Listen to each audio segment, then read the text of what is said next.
The vast, mysterious depths of our oceans hold secrets beyond imagination. For centuries, sailors have spun tales of strange creatures and inexplicable phenomena lurking beneath the waves. But what happens when modern-day fishermen encounter something so extraordinary, it defies explanation? In this video, we dive into a shocking discovery that's sending ripples through the scientific community. Prepare to question everything you thought you knew about life in the deep blue. What these fishermen pulled from the ocean might just change our understanding of the world beneath the surface forever. Starting off our list today, what's more shocking than finding a body in a river? Finding 5 bodies in a dried up one. Between May and August of 2022, along with discarded trash and a boat wreck, 5 bodies were discovered in the dried up sections of Lake Mead, a reservoir formed by the Hoover Dam on the Colorado River in the southwestern United States.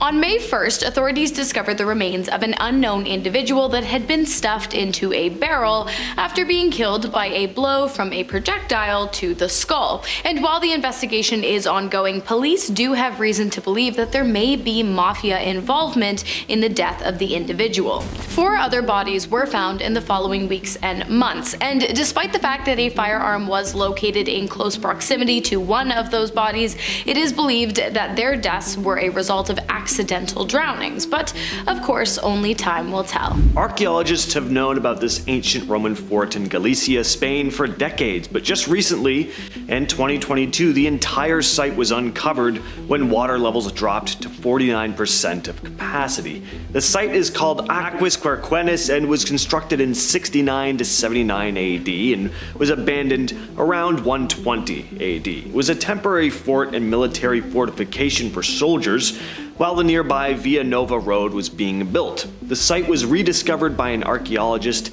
in the 1920s, and the layout was remarkably well preserved. Over the years, remains of barracks, a hospital, a granary, and even a bathhouse have been found. Then the entire site was flooded. One of the most interesting features of this place, though, is its location near the river Limia. The Romans were known for their strategic choices, and being close to water sources was crucial for any settlement.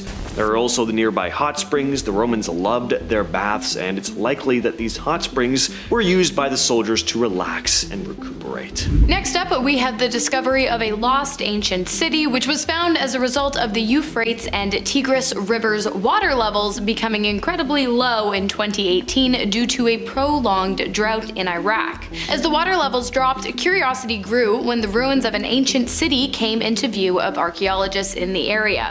In 2018, scientists were able to sketch the remains of a large palace with 6-foot thick and 22-foot tall walls, adorned with well-preserved wall paintings with notes of vibrant reds and blues. Unfortunately, the lost city retreated back into the waters shortly after the discovery, but 4 years later in 2022, the reservoir went dry once again, and water levels dropped even further than in previous years. This time, the team working in the area were able to map out multiple major buildings and locate hundreds of artifacts that led them to the conclusion that they had discovered the ancient Mitanni Empire, which existed between 1600 and 1260 BC. Among the buildings, archaeologists also located an industrial complex as well as a storage facility, suggesting that the civilization would have been highly advanced. This next discovery was made right in a farmer's backyard. Remains of huge prehistoric animals known as glyptodons, which were basically giant-sized armadillos. In 2020 in Buenos Aires, a farmer had been taking out his cows to graze when he spotted large shapes in a dried-up riverbed. He had no idea what these things were. They looked like big domes. A team of scientists arrived at the scene and started excavating, and it turns out they were the fossilized remains of 20,000-year-old glyptodons, 4 in total. There were 2 adults and 2 younglings. It was the first time 4 of these had been discovered in the same spot.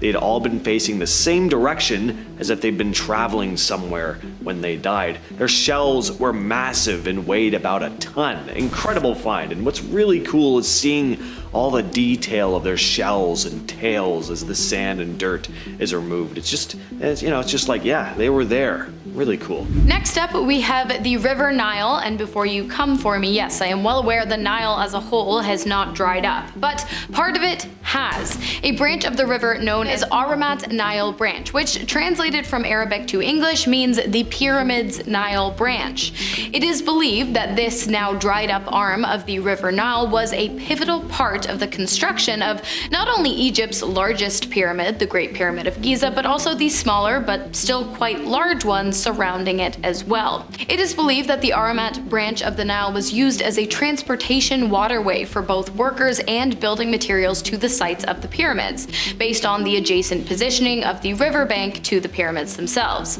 The waterway would have been a key connection for many important locations in Egypt, and therefore would have played a key role in the creation of some of Egypt's largest and most impressive temples. So I talked about the ancient Roman fort discovered in Spain earlier, but that wasn't the only thing unearthed by dropping water levels in the area. During that long drought in 2022, a ghost village, once known as Acerdo on the Spanish-Portugal border, also surfaced. It had been completely submerged in 1992 when a dam was built on the Lima River. The entire village was covered by water for 30 years until it wasn't. After the severe drought that drastically lowered the water levels of the reservoir, the lost village reappeared. All the stone houses, the abandoned cars, personal items like bottles and dishes, a ghost town frozen in time since the day it was flooded. People started walking through the site. Even former residents came back to see what was left of their old homes.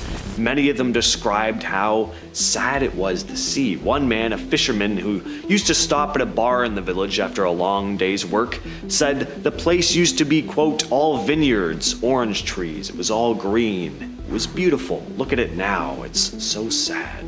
Next on our list today, we have the Jordan River, the site of a groundbreaking discovery in which massive ancient artifacts were uncovered in October of 2021 after a decade-long search of the area.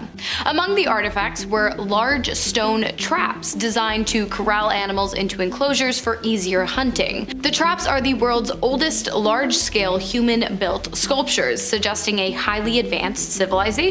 But that's not all. Among the ruins, archaeologists also discovered two incredibly significant stone sculptures, one depicting a human figure and one a detailed human face. The dried up River Jordan is also home to a ritual altar stone, a fire pit, flint objects, animal figurines, and marine fossils, of course. All of this suggests that the civilization likely partook in creative, advanced, and spiritual hunting practices, as well as ritualistic sacrifices too, suggesting some sort of religious practice. Is there anything cooler than dinosaurs? Like, really think about that for a minute, because I'm not sure if you'd be able to come up with a proper answer.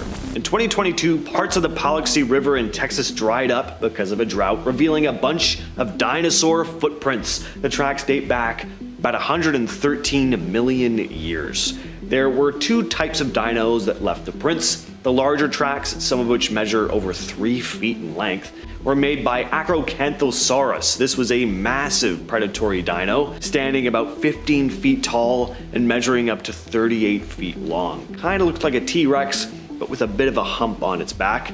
The smaller footprints were left by Sauroposeidon, which was a long-necked herbivore. This dinosaur was even more enormous, standing up to 60 feet tall and measuring about 100 feet long. It was one of the tallest dinosaurs to ever exist. It's so incredible, again, to see the actual tracks that these gigantic ancient animals actually walked. Next up, we have a pretty interesting discovery. A Soviet-era submarine was found by an angler fisherman going by the name of Earl Buddy Thompson while he was out on the waters of Piasa Creek in Illinois. He was paddling down the receding riverway when all of a sudden he stumbled upon the vessel. At first, he thought it was a large log sticking out of the water, but as he got closer, he realized that what he had actually found was a submarine. When he shared his findings with the town of Beltrees, rumors began to circulate providing various outlandish explanations as to why or how the sub could have gotten there. Apparently, there was already long-term speculation going on in the town as to whether a Russian family in the area had ties to the Soviet Union, and the discovery only further fuels the speculative fire. Archaeologists are still unsure as to how the sub ended up in Piasa Creek in the first place too, especially considering the fact that Soviet submarines were primarily actually deployed in the world's oceans during the Cold War, not in small inland creeks in Illinois. If you know why it's there, let me know down below. And coming full circle, we have more wild discoveries in Lake Mead that were made at the height of the drought in the area. Shipwrecks. There were more than one, there was multiple. One YouTuber, Man Plus River, filmed a video exploring one of them. It looks to be a yacht, and it's not entirely clear when it sank or how old the ship is, possibly from the 60s. Could have been all the way up to the 90s though. They found some pretty cool stuff still sitting in the wreckage, like an old rotary phone and a cassette tape, which had all been laying under the water for decades. An even cooler discovery though was the Higgins boat, this one dating back to World War II. The Higgins boats were used to transport soldiers from larger ships to beaches during invasions, and after the war, a Higgins boat was used to survey the Colorado River. It was then sold to a marina before sinking. For decades, it sat at the bottom of the water, and you had to don your scuba gear in order to catch a peek of it. But during this huge drought, part of the ship was exposed. Alright, coming in at number 10, we have globsters. What is this? I will give you a good 5 seconds to look and then you can let me know what you think it might be. Nope, the answer isn't a decomposing luck dragon. I don't think so. Anyway, maybe it actually is though. I kinda tricked you because nobody really knows what this is. This was found ashore in the beach town of San Antonio in the Oriental Mindoro region in May 2018, this in the Philippines. Unidentified washed up sea creatures are referred to as globsters because they're globby and blobby, I don't know. Some people think that it was a whale, but the 6-meter long object was actually covered in white hair, which, as we know, whales are not. A lot of superstitious locals thought it was a bad omen. Local resident Tam Malling said, "The big lobster is a sign of something bad coming. Please pray for us." To be honest, if I saw this monster, I'd pretty much start praying too. The less superstitious were simply complaining of the awful smell left by the dead creature. Ugh, I can only imagine. Hands up arachnophobics. I see you, I feel you. Maybe you might want to close your eyes at number 9 because we have sea spiders. Nope, nope, nope, nope, nope, nope, nope, nope, nope, nope, nope, nope. And a second helping of no. It seems that spiders aren't just a land thing. I thought the spiders of the sea were crabs, but I was wrong. This particular menace that has been accidentally dragged up from the ocean is the Southern Ocean giant sea spider, not to scale. He's big. He's really big. Some fun facts for you, this leggy blonde has organs in its pins. Literally. Ugh. And also, something else it literally does. Yeah, it sucks the life out of its prey through its legs. No thank you. No.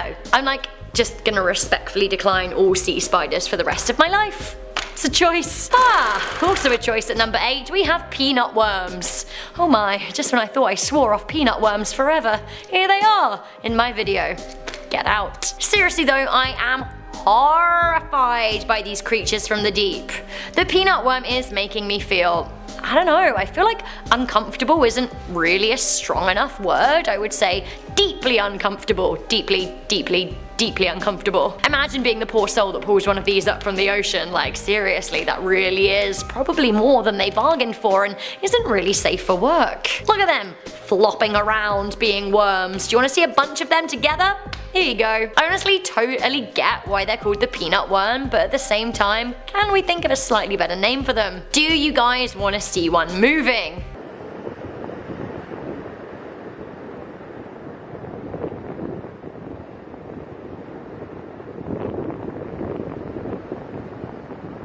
Right, not so bad, right? Okay, I'm absolutely not here for this. Coming into number 7, we have the pelican eel. No, thank you, no. Does he or does he not look like a demon alien from the planet Gulp? I'm really not here for an eel in general, but a pelican eel? Ugh. This here chappy bob is a deep sea fish rarely seen by humans, but is sometimes hauled up by deep sea fishing efforts. Imagine bringing one of these to the surface, Some facts you need to know about this sea beastie. The last one you're actually gonna love. Firstly, it likes to whip its tail back and forth. Secondly, it can glow pink and red if it wants to. And thirdly, do you know what? I don't even really know how to explain it to you, so maybe I'm just gonna show it to you. Wait, what? what is that we are approaching here? Let's take a closer look. Oh, it can inflate. Cool. Great, said no one ever. Coming into number 6, we have this barnacle monster. I have to say barnacles are my absolute least favourite. You know in Pirates of the Caribbean when you meet Barnacle Bill? That's my literal nightmare monster. A barnacle on my face. Ah! So in the spirit of how much barnacles turn my stomach, I want to show you this utterly bizarre monster that washed up on a beach in New Zealand. News networks were dubbing this creature a monster, and it is easy to see why. So this is a boatload of gooseneck barnacles, and they're attached to something. They're long-necked barnacles, and they certainly look weird. Do you want to see them up close?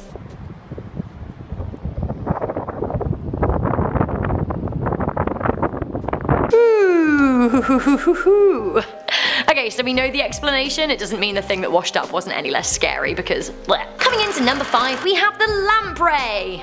No!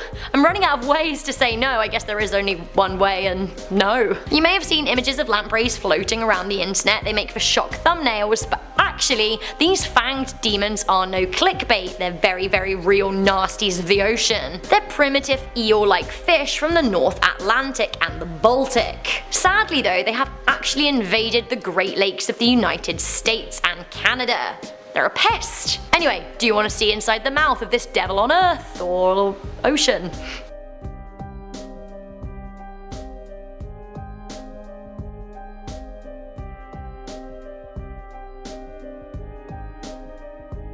Yep, they are terrifying. Just as terrifying as the thumbnails, right? How do they eat? Well, they are parasitic and they bore into flesh of their prey, sucking their blood dry. Brilliant! Ho-ho! Coming into number 4, we have the anglerfish. Nope. Do you want to see a lovely picture to brighten up your day? Of course you do! Let me show you. Wait, what?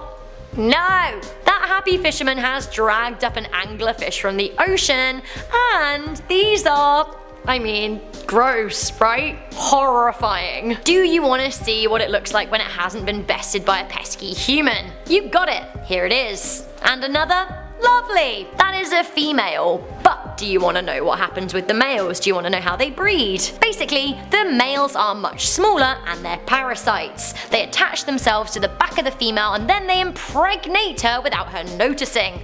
Aha! Once he is attached to her, he basically dissolves into her body. Nature! Ain't it beautiful? Back with the unexplainable at number 3, we have the Montauk monster and the Brooklyn Bridge monster, because they might actually be the same type of dead thing. A grotesque dead animal washed up on the shore in Montauk in the American state of New York in 2008. Now the monster looked kind of like a cooked dog with a beak. It had cryptozoologists going absolutely wild. Now a similar unexplained creature washed ashore on the Manhattan-facing side of Brooklyn in 2012. The pictures are kind of awful, so maybe close your eyes for a second. Ah, that's really sad. I feel really sad. Another unexplained washed up monster at number 2. What could this be? It's definitely more fishy than our number 3. Like literally, what is this? This terrifying fish was dragged up from the ocean by a Russian fisherman in 2017. It became a social media sensation. Roman Fedorstov has become Instagram's most famous fisherman. What an accolade. He has over 510,000 followers, which is crazy. Although none of them can tell you what this creature is. It's terrifying. That's all I can say. Also terrifying are all of the other creatures that he has packed and snapped and uploaded to the gram. None such as terrifying as the blobfish though at number 1. Mr. Blobfish, he scares me, but actually, I think I love him. Look at his repugnant, creepy face, but yet there really is something weirdly cute about it, and I think that's what scares me the most. These are a deep sea fish that live off the waters of Australia, Tasmania, and New Zealand. To me, the blobfish kind of looks like a bladder personified. It looks like it acts. Basically, it floats around with little energy and effort, swallowing things that pass by. It's like the Mondays of the ocean. He just looks really glum. I get it. It'll get better, blobfish. Can you imagine being the fisherman that brought up the blobfish for the first time, honestly? It has been voted the ugliest creature in the world, but honestly, I actually think that I'm somewhat here for it. I mean, I'd never want to touch one, but I do love that they make blobfish plushies. Seriously, look at it. Look at the sushi one! I think I actually might need it. I'm so confused. I'm so confused. Starting us off at number 10, the Plesiosaur. A few years ago, researchers unearthed the remains of a 150 million year old creature that looks eerily similar to the Loch Ness. Described as having a huge body up to 39 feet long, powerful flippers that propel them at lightning speed, and a long winding neck, the Plesiosaur was at one time one of the most terrifying creatures in the ocean. But could it also be the ancestor of the Scottish folklore creature? With its distinct resemblance even pointed out by the researchers, some are beginning to think so. But scientists have assured us that the Plesiosaur is a completely different creature than the alleged Nessie. But still, a girl can dream. Next up at number 9, the scale worm. This might not be a folklore creature, but I'm almost wishing that it was. One of the most strange looking things that you can find traveling along the notorious deep waters near Antarctica is the scale worm. The flat, creepy crawly grows to be about 10 inches long and about 4 inches wide, so it's basically the size of a small rat. And listen, I'm in no mood to spend any time with a worm that big. And that part there that looks like some sort of sci-fi eyeless head,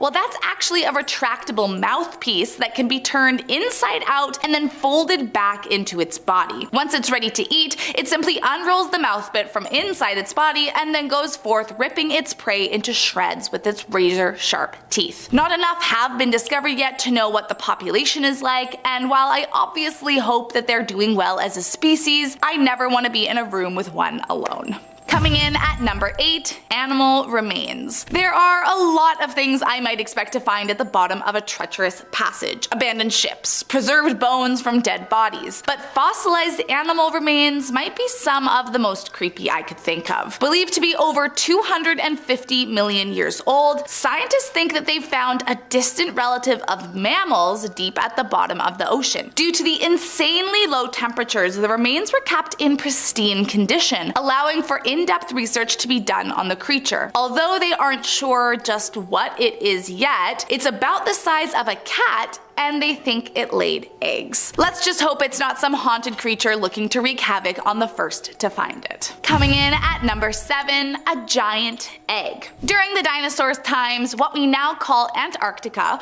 was home to many terrifying sea creatures, one of which was a 13-foot reptilian giant called a mosasaur. A few years ago in 2020, scientists discovered a 68 million year old football-sized egg that they believe to have been from the mosasaur creature. If they are correct, it would be the only egg from that species on record, but it still remains the only known fossilized egg ever found near Antarctica waters. Although it's an exciting discovery to many researchers, there are some people that believe the waters in those parts are extremely cursed from the plethora of spirits who remain, and believe that all that is found should be left alone. Next up at number 6, a giant squid. Back in 2007, a crew of New Zealand fishermen sailing to Antarctica unearthed something that nearly sent them sailing back to the shore. One minute they're minding their business fishing for Patagonian toothfish, and the next they notice something strange in the water beside them trying to eat one of the hooked on fish. So they start to pull up, eager to catch whatever deep sea creature had its claws on their fish, and suddenly they realize what it was. A real live kraken. The 990-pound colossal squid had eyes the size of dinner plates and razor-sharp hooks on its tentacles, and measured somewhere around 40 to 50 feet in length. One expert who examined it after the catch said that if you tried to make calamari from it, the rings would have been the size of tractor tires. I'm just glad it didn't pull the whole ship and crew into the passage with it. Coming in at number 5, lost endurance. During the early 1900s, just about every explorer around the world was dying to explore Antarctica. But without modern technologies to help stabilize the boats, some explorers, no matter how skilled, didn't even reach the shore. But Ernest Shackleton was unlike many others of his time. After successfully completing multiple trips from Antarctica, for which he was knighted, Shackleton decided to conquer a new goal: cross the Antarctic from sea to sea via the poles. So he began preparation for his expedition on what would become his most famous exploit yet. He and his team set sail on their ship Endurance in 1914, but unfortunately the ship became trapped in a pack of ice and was crushed. Luckily the crew was able to escape, but the ship was thought to be gone forever. That was until March of 2022, when the shipwreck was spotted 10,000 feet below the waves by research scientists traveling through the passage. But despite enduring blizzards, shifting sea ice, and rough seas to find the lost boat, they were required to leave it be, as it's a designated monument under the International Antarctic Treaty. But I don't know, maybe it's for the best. It was probably haunted anyways. Coming in at number 4, Ningen. Okay, so I will start off by saying that this is a full tilt conspiracy theory, but hey, strange things have been seen in this world that turned out to be true, so who knows. Referred to as the Ningen, this Antarctic sea creature is believed to haunt the waters of the Drake Passage, and was allegedly first discovered in the early 2000s by Japanese researchers. Now, what is interesting is that in Japanese, Ningen means human, and for many years they have had a humanoid folklore creature of the same name. But still, there are some who swear the monster is real. Allegedly first spotted by a government employee on a whale research vessel, at first the crew thought it was another submarine, but as they got closer they realized it was alive. Originally posted to 2chan, many others came forward with photos or videos they claimed to be the same creature, but officially no confirmation of its existence has ever been set in stone. Some think it could be an alien, others are firm that it's a sea monster, while non-believers think it's a beluga or some other kind of large whale that are known to inhabit the waters there. But just like every good conspiracy theory, everyone who believes in its existence is sure that the government is hiding the truth about it. Coming in at number 3, Iceberg fate. Currently the world's largest iceberg, A76A, has made its way into the Drake Passage. This is bad news because traditionally the Drake Passage is a death sentence for icebergs. Thanks to uncontrollable fast waves, icebergs are usually dragged eastward by the currents, sending them into warm waters where they soon melt and are gone, well, forever. At this point in time, there's no real reason to believe why the fate of our largest iceberg would be any different, but fingers are crossed that maybe this time will be a once-in-a-lifetime event that keeps the iceberg in Antarctica.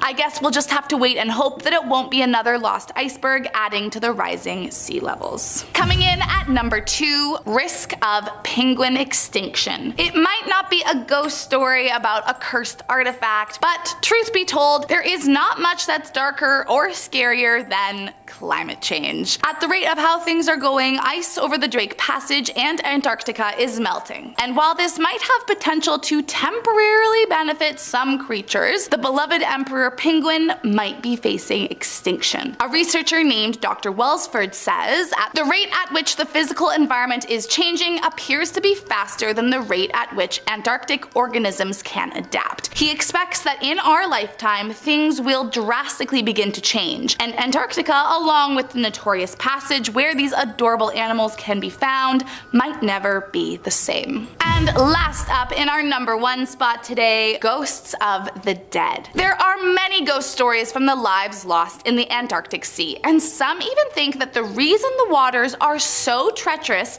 has to do with how many spirits live in the cold depths of the Drake Passage. Waves will crash against the boats so hard that passengers worry it might just tip over. But still, some passengers claim to have witnessed even scarier things than waves while riding through the passage. It's known to have 2 general states, Drake Lake or Drake Shake, and you never know what kind of day you'll have on board. But both are sure to bring forward ghostly encounters. On lake days, ghosts of the lost souls can be seen roaming around the deck, enjoying the calm sea, perhaps looking for their lost loved ones. But on shake days is when the spirits come out with a vengeance. Some claim they've seen apparitions of the terrifying spirits in the water as it crashes up against the windows, and some say they hear strange noises and see lights flickering that they have never been able to explain. All in all, the Drake Passage might just be the most haunted sea passage in the whole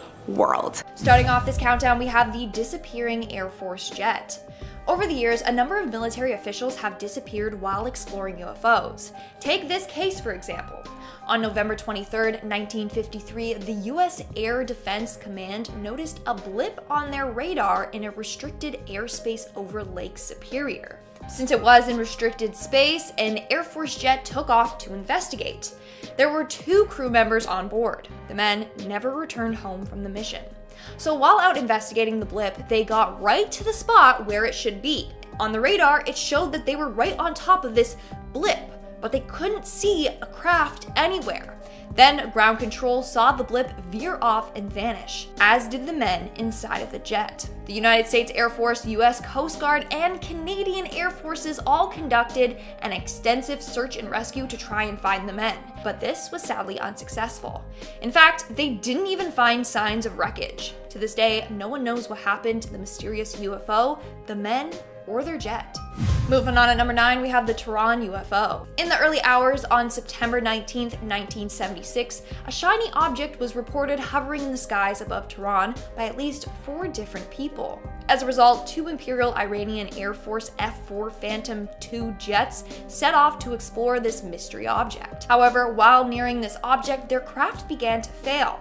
They were going to open fire on it, but their weapons system was down. Not only that, but officers described the light as, and I quote, flashing with intense red, green, orange, and blue lights, so bright that I was not able to see its body. What's weird is that as soon as their jets moved away from the craft, their systems returned to normal. He then watched the craft, and I quote, slow down and land gently on the ground, radiating a high, bright light. The next day, they explored the area where the craft landed, and a number of residents said that they heard a loud noise and a bright flash of light during the night. In our 8th spot, we have the 6 soldiers. This next UFO encounter took place in North Korea in 1951 during the Korean War and impacted a number of Korean soldiers. So in May of 1951, Korean soldiers were preparing to bomb a nearby village when they were greeted by a strange craft. According to the men, the craft emitted some form of a ray that made their airburst start to explode. One man then said that they were attacked by some ray that was emitting pulses. Like a lighthouse light, you could see when it was aimed directly at you and when it wasn't. Well, after this weird attack, the men were left sick and had to be taken to the hospital. Some say that they were attacked by a UFO. Others say that they were attacked by some sort of death ray.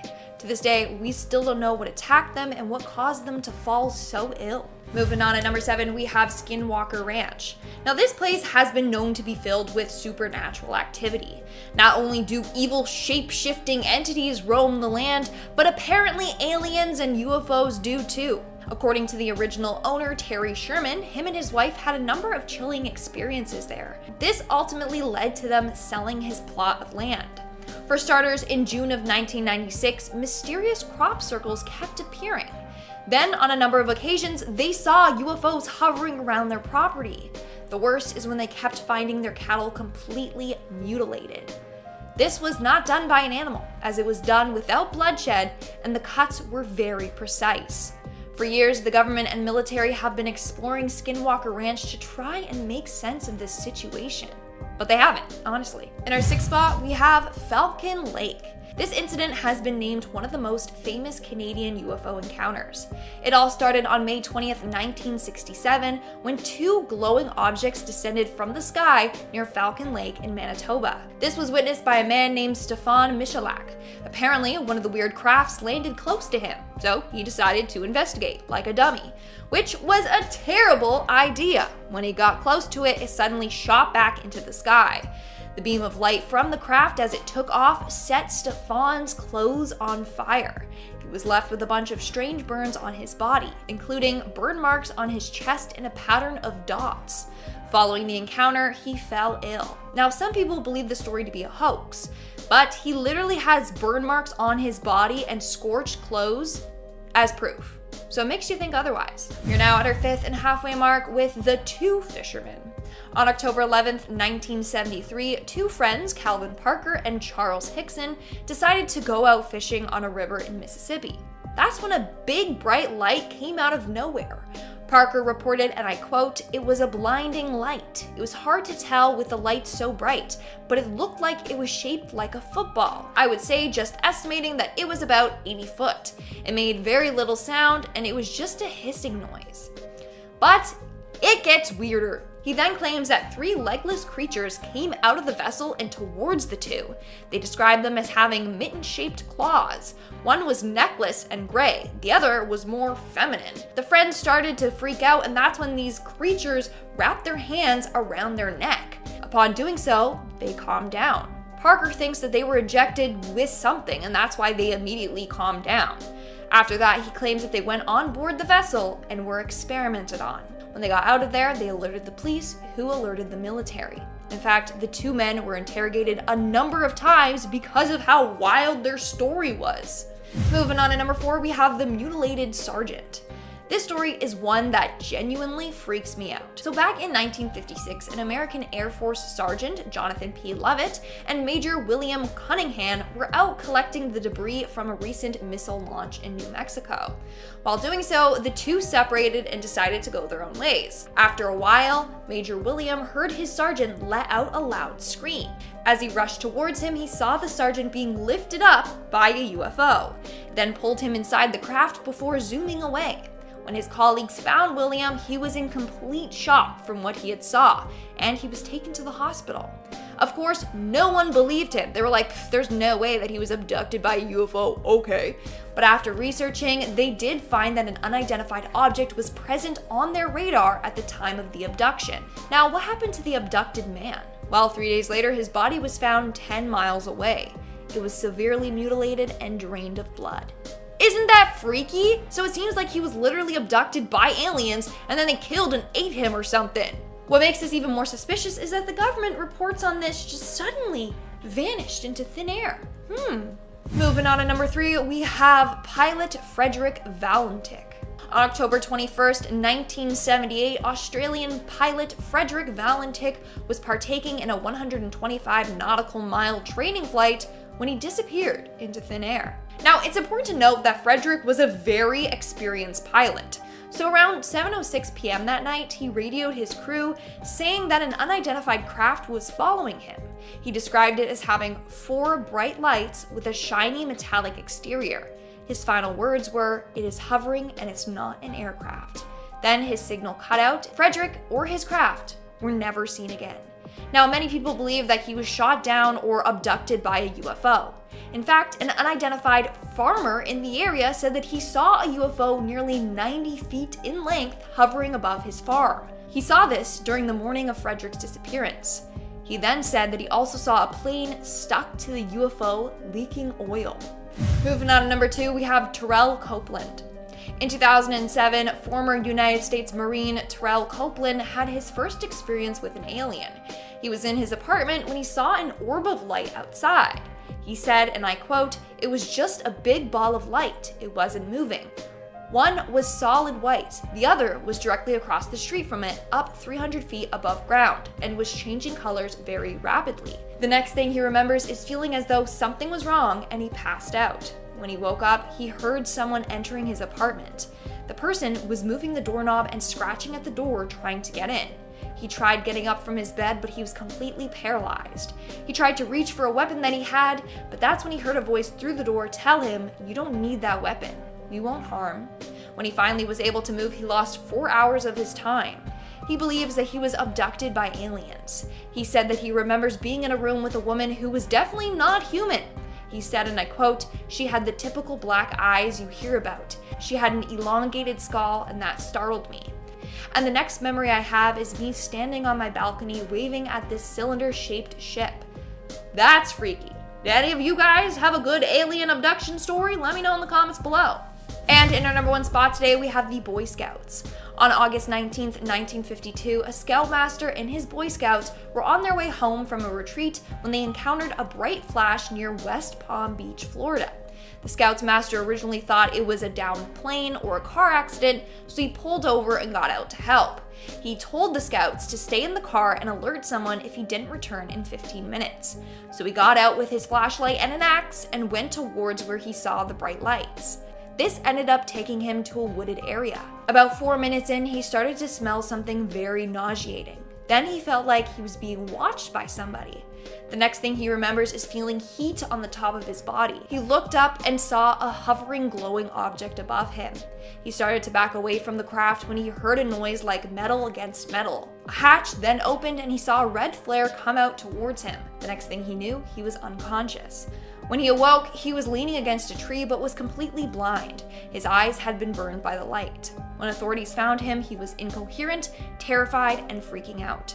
Stories like this trip me out because, like, if it wasn't an alien or a UFO, then what was it, you know? The INS Dakar, a World War II era British submarine purchased by Israel in 1965, vanished in the Mediterranean Sea in 1968, with all 69 crew members on board. The submarine was en route to its new home base in Israel and had been making excellent time, even requesting to arrive early. Then, after a few routine transmissions, it simply disappeared. An international search effort was launched, but no trace of the submarine was found. Israel insisted there was no foul play, but the disappearance of the Dakar became one of 4 mysterious submarine disappearances in 1968. Years later, a fisherman found the submarine's emergency buoy washed up on shore, but the experts who examined it made some errors that misled searchers for decades. Meanwhile, there were unconfirmed reports that an Egyptian warship had sunk the Dakar. Finally, in 1999, a joint US-Israeli search team discovered the wreckage of the Dakar on the seabed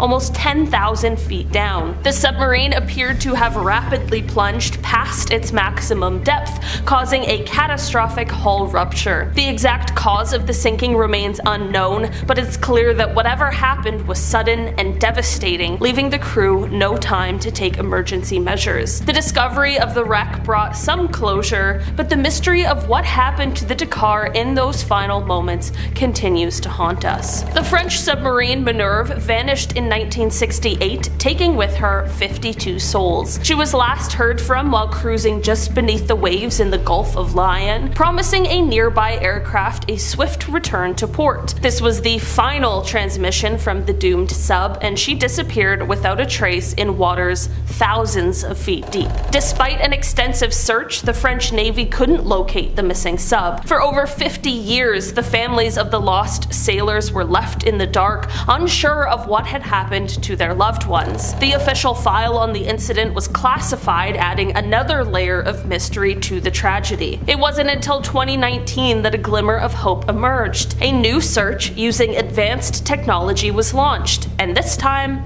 they were successful. The Minerve was found broken into 3 pieces resting on the seabed. Though the sub was in ruins, the letters MINE and S were still visible on the hull, a chilling reminder of the vessel and the men who sailed on her. This discovery, while very bittersweet, provided some closure for the families who had waited so long for answers. The site of the wreck was declared a maritime sanctuary and a final resting place for the Minerve and her crew. The USS Scorpion was a nuclear submarine, and it vanished mysteriously in 1968, becoming one of only 2 nuclear subs the US Navy has ever lost. The official investigation was inconclusive, leaving the incident shrouded in mystery. The wreckage, found deep in the Atlantic, showed the sub had imploded, likely from going too deep. But what caused this descent remains a chilling question. One unsettling theory is that a battery malfunction in one of the torpedoes sparked a fire, triggering a deadly explosion within the submarine. Another disturbing possibility is that a malfunctioning torpedo activated accidentally and turned on the sub itself,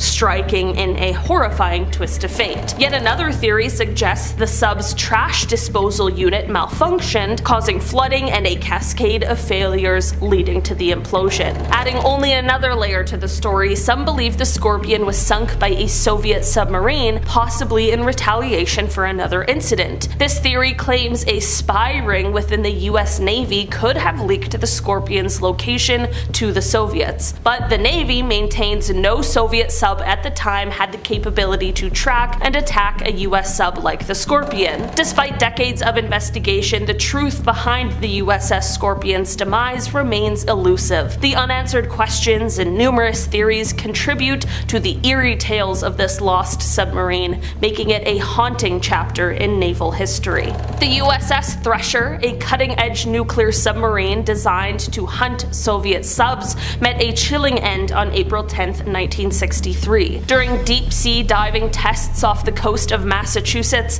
something went terribly wrong. Garbled messages from the submarine hinted at, quote, minor difficulties before communication was lost entirely. The Navy scrambled to search for the missing vessel, eventually discovering the shattered remains 8,400 feet below the surface. A court of inquiry concluded that a likely cause was a faulty pipe joint leading to a cascade of problems. Imagine icy cold water spraying onto electrical panels, shutting down the reactor and leaving the submarine powerless. The crew tried to blow the ballast tanks to surface, but it seems that moisture in the air system froze and blocked the emergency release. Trapped at crushing depths, the Thresher imploded, taking all 129 crew members and shipyard personnel with it. This tragedy spurred the Navy to launch the SubSafe program, which is a rigorous submarine safety initiative. The K-278 Komsomolets, a unique Soviet submarine nicknamed Mike by NATO, had the impressive ability to dive deeper than any American submarine at the time. This was due to its titanium hull, a super strong material that could withstand the immense pressure of the deep ocean. In 1989, disaster struck during a routine patrol in the Arctic. A fire ignited in the engineering compartment, quickly spreading through the submarine's cables and systems. Despite frantic efforts to contain the blaze,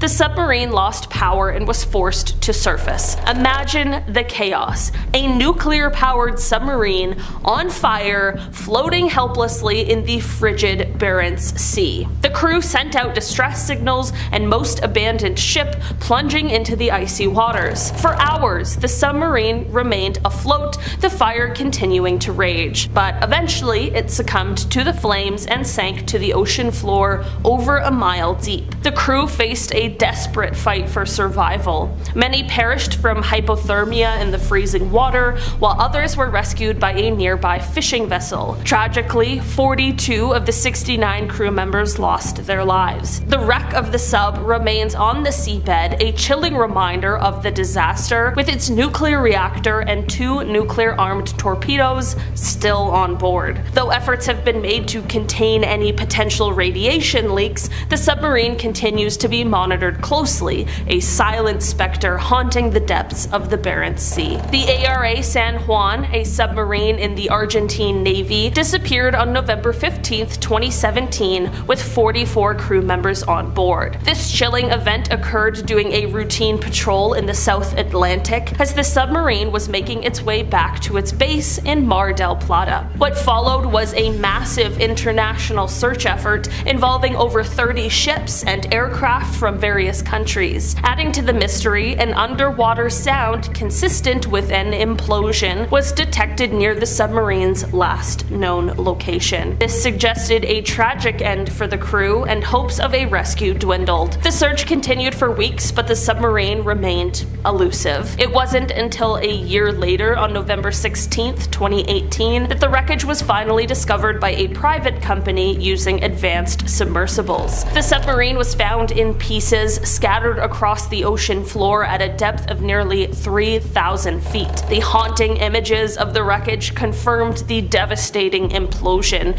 ending any remaining hope of survivors. This marked a somber moment for Argentina and the international community as they mourned the loss of the 44 sailors, including Argentina's first female submarine officer. The ARA Santa Fe, originally the USS Catfish, had a long and storied history, starting in the US Navy during World War II, where she hunted for minefields and patrolled the Yellow Sea. After a major upgrade, she served in the Korean War and conducted training exercises before being transferred to the Argentine Navy in 1971. Renamed the Santa Fe, she found herself in the middle of the 1982 Falklands War. Tasked with transporting Marines and supplies to South Georgia, the Santa Fe faced a harrowing attack. A British helicopter spotted the submarine and dropped depth charges, causing significant internal damage. As the Santa Fe limped back to Grytviken, it was bombarded with torpedoes and machine gun fire, injuring one crewman. The submarine managed to return to shore, but the damage was done. The crew abandoned the listing vessel and the British took control of Grytviken. In the aftermath, a tragic incident occurred. An Argentine crew member, Petty Officer Felix Artuzo, was mistakenly shot and killed while a prisoner of war, becoming the only Argentine submariner to die in a war. The submarine itself, damaged and partially sunk, became an environmental hazard, leaking oil and other contaminants. After several attempts, the British finally disposed of the Santa Fe in 1985, towing it out to sea and sinking it in deep water, ending the submarine's long and eventful life. Picture a German submarine, U-864, is silently gliding through the depths of the North Sea during World War II. It's on a secret mission to deliver a deadly cargo to Japan, 67 tons of liquid mercury, a key ingredient in explosives. The crew is tense, knowing they're carrying a ticking time bomb,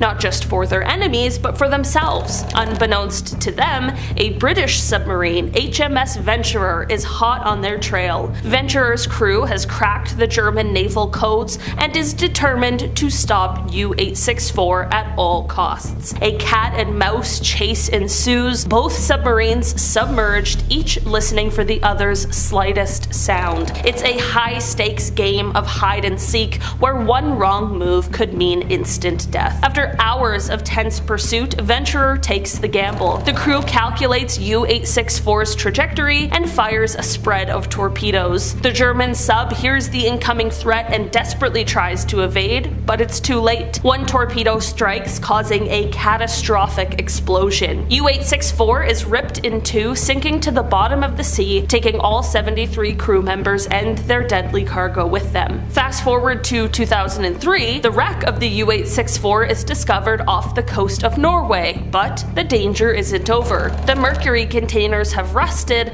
leaking poison into the surrounding waters. It is a chilling reminder of the submarine's deadly mission, a ghost ship still haunting the depths, its toxic legacy lingering on. The Soviet submarine K-129 vanished in 1968, leaving behind only a trail of mystery. This wasn't just any submarine, it was a ballistic missile sub carrying nuclear weapons, disappearing without a trace in the vast Pacific Ocean. The Soviets frantically searched, but the Americans, eavesdropping with their underwater listening system, found the wreck first. What makes this story extra creepy is what happened next. The US, in a top-secret mission codenamed Project Azorian, tried to raise the sunken sub from its watery grave almost 3 miles deep. Imagine a giant claw reaching down into the darkness to grab a nuclear-armed submarine, the craziest claw game ever. They managed to lift part of it, but then the claw malfunctioned and a large chunk of the sub fell back to the ocean floor. The whole operation was so secretive that it was disguised as a manganese mining expedition. The US has never fully disclosed what they salvaged, but rumors suggest that they got their hands on nuclear torpedoes and other military secrets. So what really happened to K-129? There are many theories, each more chilling than the last. Was it a battery explosion, a collision with a US submarine, a missile malfunction, or even a mutiny? We may never know for sure, but the mystery of K-129 remains one of the Cold War's most fascinating and unsettling tales. The Soviet submarine K-429 has a strange and unsettling story. This nuclear-powered vessel wasn't just dangerous because of its reactor, it actually sank twice. The first time was in 1983 during a training exercise. Even though the submarine was undergoing repairs, the Soviet High Command ordered it out to sea anyway. During the dive, a section flooded instantly, tragically killing 14 sailors and sending the submarine to the bottom of the bay. Luckily, it sank in a shallow area, so the surviving crew members were able to escape through torpedo tubes after 2 crewmen swam to the surface to get help. The submarine was repaired, but in a bizarre twist of fate, it sank again in 1985 while docked, this time due to worker error. No one was killed, but the K-429 became infamous for its double sinking. The story shows how dangerous submarines can be even without enemy attacks, and highlights the sometimes sometimes careless attitude towards human life during the Cold War. Starting off this list, in our number 10 spot, we have this haunting call. Whales truly are some of the coolest animals on Earth, and humpback whales are no exception. The males of the species are known for their songs, which last from 10 to 20 minutes and are actually pretty complex. They will repeat these songs for hours at a time, and it honestly isn't exactly known why they sing these songs at all. All the males in the group will produce the same song, and it will change seasonally. The females are also able to produce noise, but for some reason it is only the males who seem to produce these long songs. It is unclear how the whales even produce these sounds, however, because they don't actually have vocal cords. This is all super cool and interesting, but the whole reason you're here is for the sound, so let's take a listen to a more haunting track released by the humpback whale.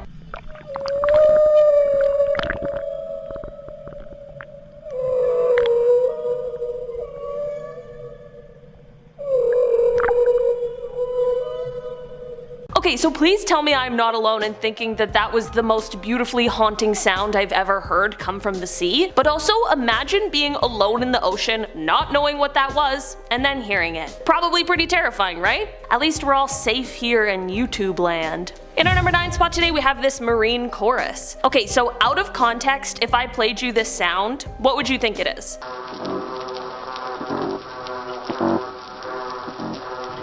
Definitely not something underwater, right? Well, as it turns out, this sound was indeed captured under the water, and these are the sounds of fish calls. While I always expected the chorus of marine animals to sound a little more similar to the stylings of Sebastian the crab, apparently that isn't even close. Okay, I'm not gonna lie, I didn't even know that most fish had calls, but it turns out that our human ears just can't perceive all of the hoots, moans, barks, and chirps that take place in the vast seas. This recording actually helped scientists realize that there are fish who sing together in a chorus every day at dusk and dawn. There have now been around 800 species of fish that have been identified and confirmed to make some form of noise, and apparently some fish even engage in shouting matches in noisier parts of the ocean, which is kind of hilarious to imagine. I guess on the list of creepy noises, this one is less creepy and more just informative. In our number 8 spot today, we have the whistle. This is a sound that was first recorded in 1997 by the NOAA and was the source of many mysteries for years while people speculated about what may have caused the sound. While it still isn't exactly clear, it is now believed that the sound may have come from an underwater volcano eruption. If you didn't know, underwater or submarine volcanoes are located in all oceans on our Earth, and they're extremely interesting. There are certain kinds of marine animals that only exist near these extreme environments. Many submarine volcanoes are located near the areas of tectonic plate formations, which are also known as mid-ocean ridges. There's a YouTube user called Some Canadian, and they left a comment on a video of this whistle sound that pretty much sums it up exactly. First, we'll listen to the sound played at 10 times the original speed.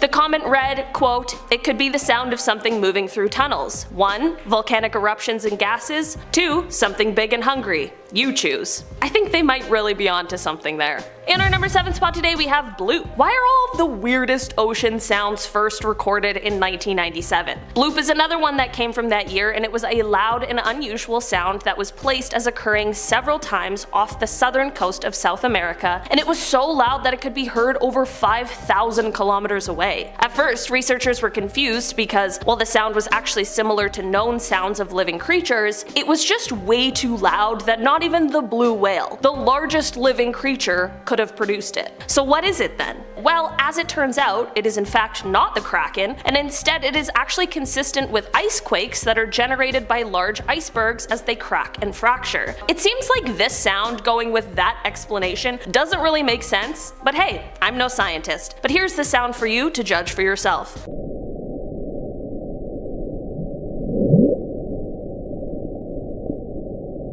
In our number 6 spot today, we have the Western Pacific biotwang. In 2014, researchers and scientists heard weird sounds coming from the Mariana Trench, which, for the record, seems like the worst place for there to be strange noises coming from. For years, experts couldn't pin down this sound, and it was dubbed the Western Pacific biotwang, and while there is now a theory that was proposed by researchers from Oregon State University, they have also said that they might be entirely wrong. First, for reference, here's a little clip of the sound I'm talking about.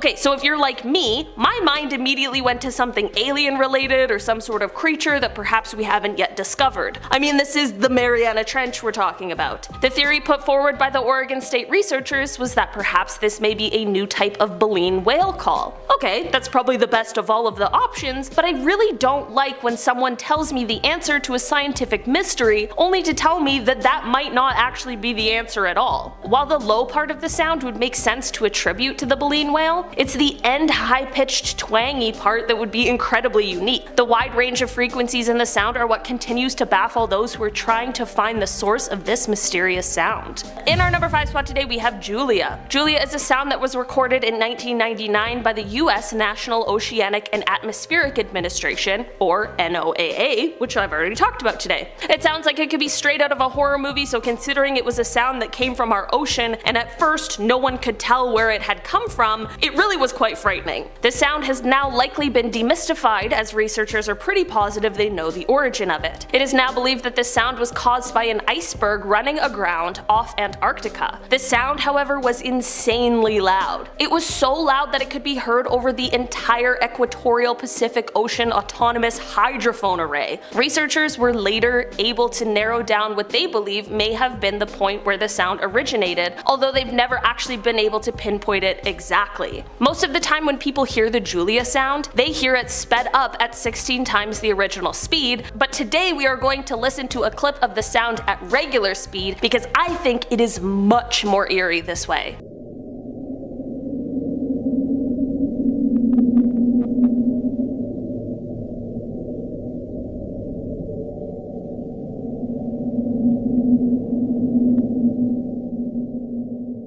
In our number 4 spot today we have Knock. Okay, this is one that I'll admit was not captured by a submarine, but it was still underwater and it truly is terrifying. A few years ago, a beluga whale named Knock, who was unfortunately in captivity, was recorded as he swam below the water. Beluga whales have been called the canaries of the sea, and for good reason, but Knock really wanted to up the ante and instead blessed us all with this sound.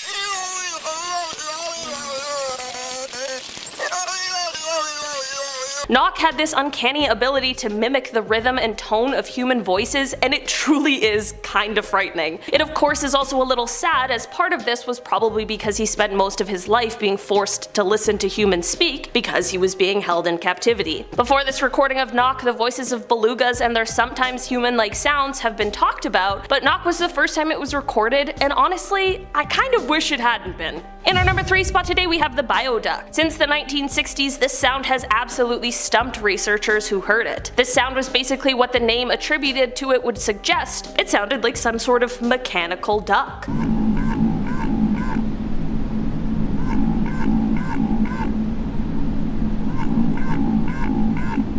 For decades, researchers would hear this sound and it would often be heard and recorded again in the spring and winters. After all of these years though, it seems as though the answers to this mysterious sound are finally coming to light. In 2013, researchers attached sensors that collect acoustic data to 2 whales. One of those tags recorded for 18 hours and the other for 8, and the whales they were attached to were traveling with other whales in groups of 5 to 40, and they were all eating basically the entire time. Throughout this time, with the tags on the whales, there were a total of 32 calls heard, and this data is what led researchers to finally understand where the bioduct sound was coming from. As it turns out, this mysterious sound was actually the call of the minke whale. Researchers still aren't exactly clear as to what the call means to the whales, but it was a fantastic discovery that finally closed an almost 50-year-old scientific mystery. In our number 2 spot today we have upsweep. We all know how little we know about the ocean, and that also includes what kind of creatures lie in it. So while this mysterious sound out of context probably wouldn't be that freaky, when put into this situation it becomes quite a bit more eerie. This sound is referred to as upsweep, and it was caught when the Pacific Marine Environmental Laboratory started its sound surveillance system in August of 1991. The sound is apparently more seasonal, with its peaks in spring and fall, but it is unclear if the changing of seasons is responsible for this sound, or if it's coming from something that lurks in the ocean and remains undiscovered. Just for reference, here's a clip of that sound played at 20 times the original speed.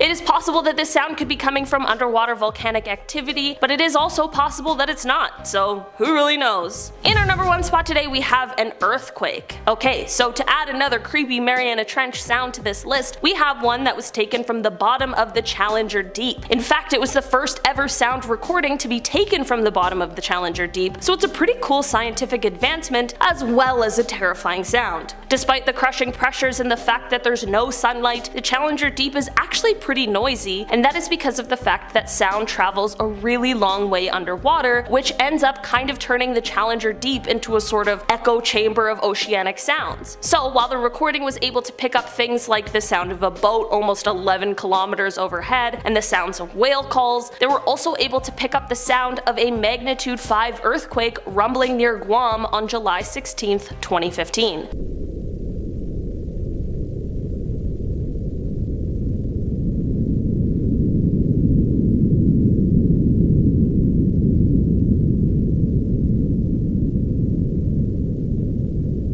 Not gonna lie, while being one of the scariest things I've ever heard, this is also one of the coolest things I've ever heard in my life too. Science really is just so cool sometimes. Alright guys, that has been our list for today. Thank you so much for checking it out. Don't forget to hit that thumbs up button if you enjoyed the video today, and as always, subscribe. I've been your host today, Olivia Kozlowski, and I'll see y'all next time.